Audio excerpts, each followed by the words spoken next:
પાંચમો સ્કંદ 8મો અધ્યાય। મૃગના મોહમાં ફસાઈને ભરતજીનો મૃગયોનીમાં જન્મ લેવો। શ્રી સુખદેવજી કહે છે, એકવાર ભરતજી ગંડકી નદીમાં સ્નાન કરીને નિત્ય નૈમિતિક તથા શૌચ વગેરે અન્ય આવશ્યક કર્મોમાંથી પરવારીને પ્રણવ એટલે કે ઓમકારનો જપ કરતા 3 મુહૂર્ત સુધી નદીના જળપ્રવાહ પાસે બેસી રહ્યા। હે રાજન, એ જ સમયે એક હરણી તરસથી વ્યાકુળ થઈને પાણી પીવા માટે એકલી જ તે નદી કિનારે આવી। હજી તો તે પાણી પી રહી હતી ત્યાં જ ગરજતા સિંહની જગતને ભય પમાડતી લોક ભયંકર ત્રાડ સંભળાઈ। હરણની જાત તો સ્વભાવે જ ડરપોક હોય છે। તે હરણી પહેલાંથી જ ચકિત થઈને ચારે બાજુ જોતી રહેતી હતી। હવે જેવો તેના કાને તે ભયંકર શબ્દ પડ્યો કે તરત સિંહના ડરનું માર્યું તેનું કાળજું ધડકવા લાગ્યું અને તેની આંખો દયામણી કાતર થઈ ગઈ। તરસ હજી છીપાઈ ન હતી પણ હવે તો જીવ બચાવવાની નોબત આવી પડી। તેથી તેણે ભયને લીધે નદી પાર કરવા માટે જોરથી છલાંગ મારી।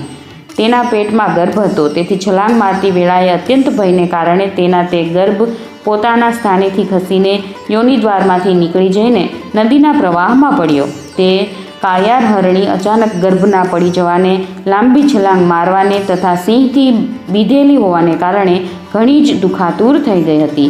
હવે પોતાના સમૂહમાંથી વિયોગ થઈ ગયો, તેથી તે કોઈ ગુફામાં જઈ પડી અને ત્યાં જ મરી ગઈ। રાજર્ષિ ભરતે જોયું કે બિચારું હરણીનું બચ્ચું પોતાની માંથી વિખૂટું પડીને નદીના પ્રવાહમાં તણાઈ રહ્યું છે। આનાથી તેમને તેના પર ઘણી દયા આવી અને તેઓ સ્વજનની જેમ તે માતા વિહોણા બચ્ચાને પોતાના આશ્રમમાં લઈ આવ્યા। તે મૃગબાળ પ્રત્યે ભરતજીની મમતા ઉત્તરોત્તર વધતી જ ગઈ। તેઓ હંમેશા તેના ખાવા પીવાની વ્યવસ્થા કરવી, વાઘ સિંહ વગેરેથી તેને બચાવવું, લાડ લડાવવા અને પૂચકારવું વગેરેની ચિંતામાં જ ડૂબેલા રહેવા લાગ્યા। થોડા જ દિવસોમાં તેમના યમ નિયમ, ભગવત પૂજન વગેરે આવશ્યક કર્મો એક પછી એક છૂટવા લાગ્યા અને આખરે બધા જ કર્મો છૂટી ગયા। તેમને એવો વિચાર થયા કરતો કે અહો, કેવી ખેદની વાત છે! આ બિચારા દિન મૃગબાળને કાળચક્રની ગતિએ પોતાના સમૂહ, સુહૃદો અને બંધુ બાંધવોથી અળગું કરીને મારા શરણમાં પહોંચાડી દીધું છે। આ મને જ પોતાના માતા પિતા, ભાઈ ભાંડુ અને સમૂહનો સાથી સંગી સમજે છે। આને મારા સિવાય અન્ય કોઈની ખબર નથી અને મારામાં આનો વિશ્વાસ પણ ઘણો છે। હું પણ શરણાગતની ઉપેક્ષા કરવામાં જે દોષો છે તેમને જાણું છું। તેથી મારે હવે પોતાના આ આશ્રિતનું બધા પ્રકારની દોષ બુદ્ધિ ત્યજીને સારી રીતે પાલન પોષણ કરવું જોઈએ, લાડ પ્યાર કરવા જોઈએ। ખરે જ શાંત સ્વભાવવાળા અને દિન દુખિયાનું રક્ષણ કરનારા પરોપકારી સજ્જનો આવા શરણાગતના રક્ષણ ખાતર પોતાના મોટામાં મોટા સ્વાર્થની પણ પરવા કરતા નથી।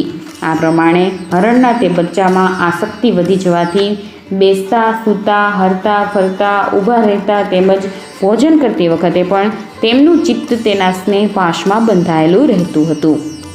જ્યારે તેમને દર્ભ, પુષ્પ, સમિધ, પત્ર, ફળ, કંદમૂળ વગેરે લાવવાનું થતું ત્યારે વરુ અને કૂતરાઓને બીકને લીધે તેઓ સાથે જ લઈને વનમાં જતા।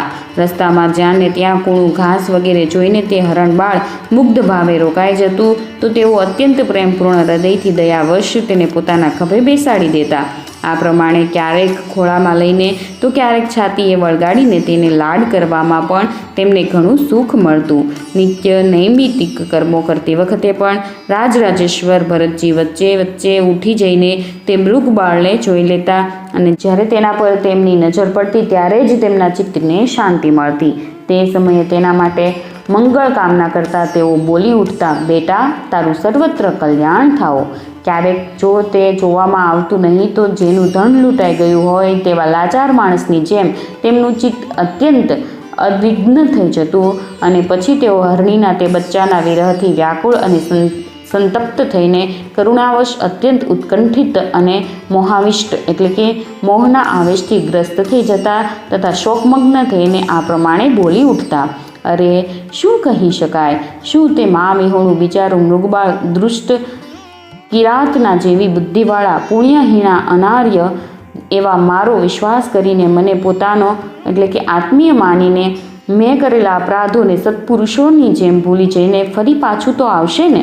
શું હું ફરી આ આશ્રમના ઉપવનમાં તેને ભગવાનની કૃપાથી સુરક્ષિત હેમખેમ રહીને નિર્વગ્નપણે લીલી લીલી ધરો ચરતું જોવા પામીશ? અરે ક્યાંક એવું ના બને કે કોઈ વરુ કૂતરો ટોળે મળીને રખડનાર ભૂંડ વગેરે અથવા એકલા ઘૂમનાર વાઘ સિંહ તેને ભરખી ન જાય. અરે સમગ્ર જગતના ક્ષેમ કુશળ માટે પ્રગટતા વેદત્રયી રૂપ સૂર્ય ભગવાન અસ્ત થવા પર છે, પણ હજી સુધી હરણીની તે થાપણ વળીને પાછી નથી આવી.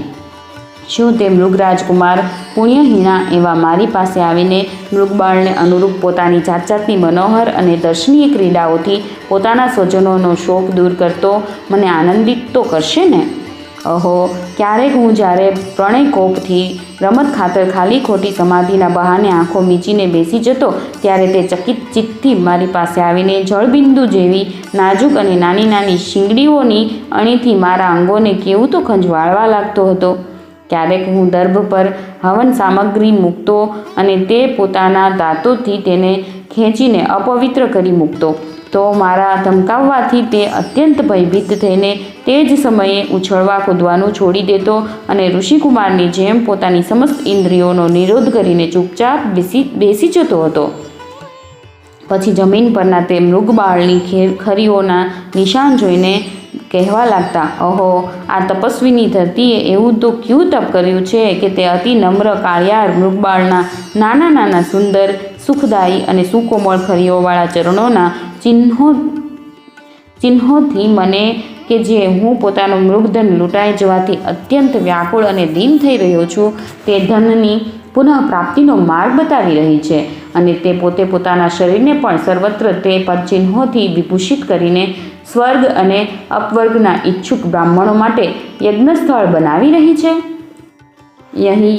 અહીં યજ્ઞસ્થળની વાત કરીએ તો શાસ્ત્રોમાં ઉલ્લેખ આવે છે કે જે ભૂમિમાં કૃષ્ણમૃગ એટલે કે કાળિયાર વિચરે છે તે અત્યંત પવિત્ર અને યજ્ઞના અનુષ્ઠાન માટે યોગ્ય છે, એટલે તેને યજ્ઞસ્થળ તરીકે ઓળખવામાં આવે છે.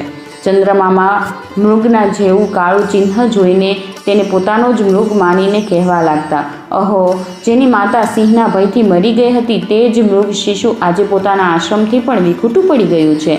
તેથી તેને અનાથ જોઈને શું આ દિનવત્સલ ભગવાન નક્ષત્રનાથ એટલે કે ચંદ્રમા દયાથી પેરાઈને તેનું રક્ષણ કરી રહ્યા છે? પછી ચંદ્રમાના શીતળ કિરણોથી આહ્લાદિત થઈને કહેવા લાગતા કે પછી પોતાના પુત્રોના વિયોગરૂપી દાવાનળની વિષમ જ્વાળાથી હૃદય કમળ દાઝી જવાને કારણે મેં એક મૃગબાળનો સહારો લીધો હતો. હવે તેના ચાલ્યા જવાથી મારું હૃદય ફરીથી બળવા લાગ્યું છે. તેથી શું આ શુદ્ધાનાથ ચંદ્રમા પોતાના શીતળ શાંત સ્નેહસભર અને વદન સલીલ રૂપી અમૃતમય કિરણો વડે મને શાંત કરી રહ્યા છે?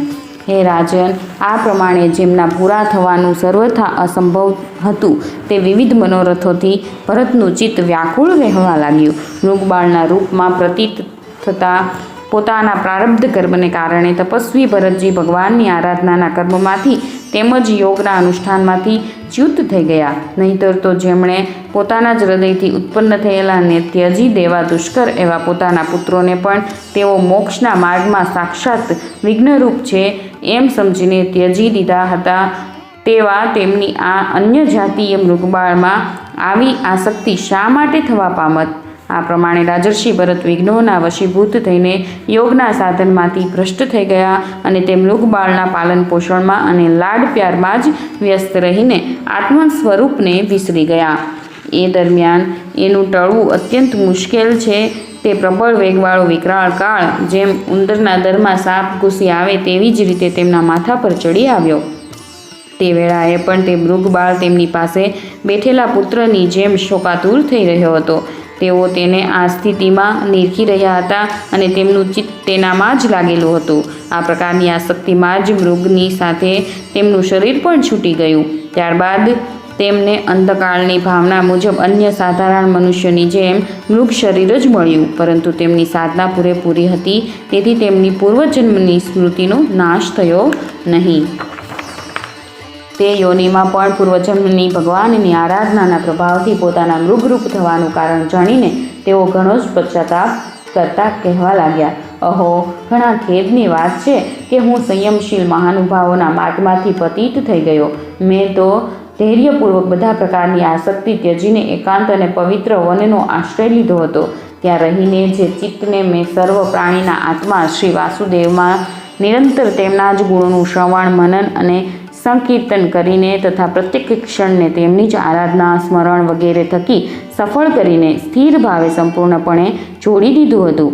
આ અજ્ઞાની એવા મારું તે જ ચિત્ત અકસ્માત એકાએક અણધાર્યું જ એક નાનકડા મૃગબાળ પાછળ પોતાના લક્ષ્યમાંથી ચ્યુત થઈ ગયું.